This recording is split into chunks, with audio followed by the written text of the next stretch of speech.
Okay, I'm going to show you how to make a tassel using things that you might have laying around the house. Just so happens I have this book that's about 5 inches wide. I like hardback books because I like this little area here. I'll be using it later to cut my tassel or to cut my yarn off of this, and it's a nice place for your scissors to run. This is going to be the top of my tassel, so I need to lay a string in there before I start. So what I'm gonna do is I've cut a piece off, and I'm not gonna lay it perfectly even because one of these tails will get in your way as you're wrapping for your tassel. So I'm gonna lay it kind of offset like this. I can always pull this later and center it where I need. Ultimately, I want it over here, but I don't need to start with it over there. I can start right here. Then I'm gonna take the yarn that is trailing from my ball, and I want to put that tail over here on this edge. This will be my cut edge. Then I'm gonna kind of switch this so you can see what is happening here. Okay, kind of stick my thumb in place, and now I'm going to start wrapping this book. They don't have to stay, excuse me, they don't have to stay straight. Just keep wrapping. The number of wraps, you may want to keep track of how many you do on your first one because you need 3 of these that look similar.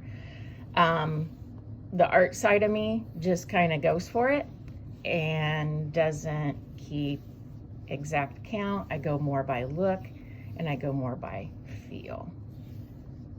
Okay, this feels decently dense right there. So I think this is gonna make a real nice tassel. Tassels do take yarn. That's why I'm having you make them first, because I want you to have plenty of yarn to complete your project. All right, now I'm gonna come over here, get a pair of scissors, snip that guy. Okay, this is my beginning and my end pieces. Now I'm gonna turn this so you can see what's going on here. Okay, remember how I didn't put it in there even? I can even it out now, and I can make it totally even if I want to. I do typically leave one piece a little longer than the other. One of these is going to help attach this. Excuse me. One of these is going to help attach this to my hat or my shawl, and the other one I'm going to use to make a little decorative piece right here. So bring this to the edge. This is where I want this to be. I'm going to tie this into a knot, not a knot, one tie.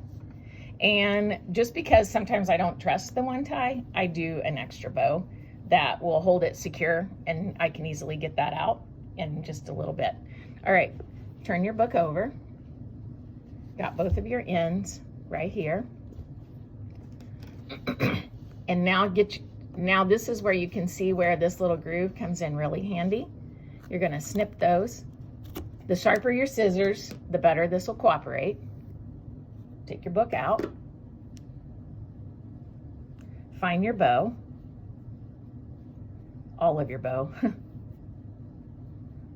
There we go. Okay.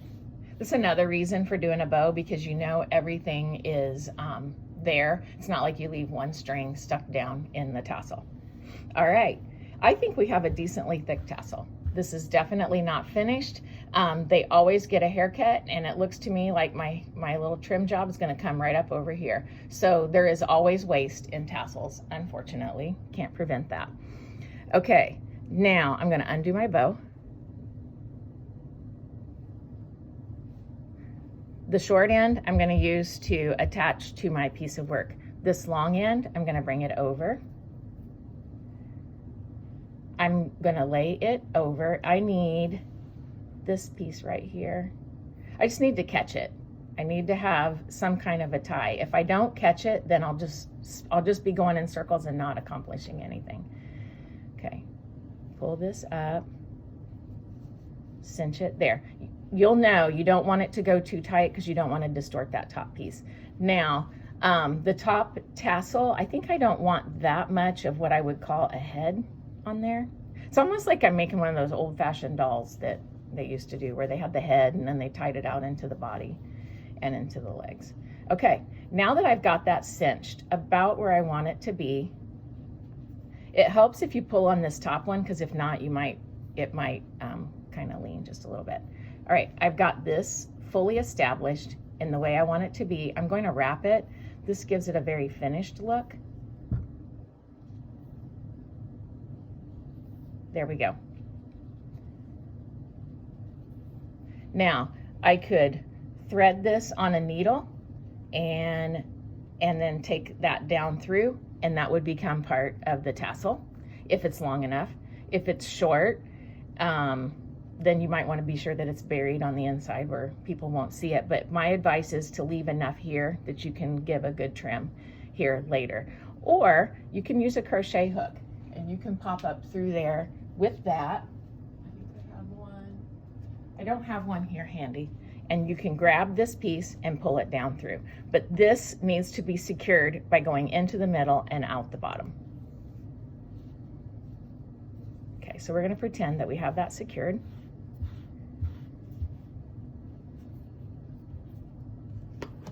Now it's time for the haircut.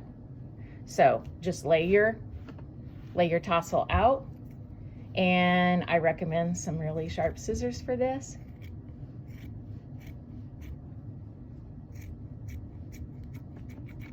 There you go. There's your, doesn't he look cute? Oops. Okay, sometimes after I fluff it up, I see that there's some longer ones and they bug me. I guess it's just like a true hairdresser would. They kind of comb through and they see ones that don't look right. Okay. After securing this, this is how you make a tassel. Then this piece right here gets attached to the corner of your shawl, and you will thread this up. You'll go in, not in the very edge, in a little bit to the edge, and get that secured up. I'll have another video on how to attach that. See? Wasn't bad at all.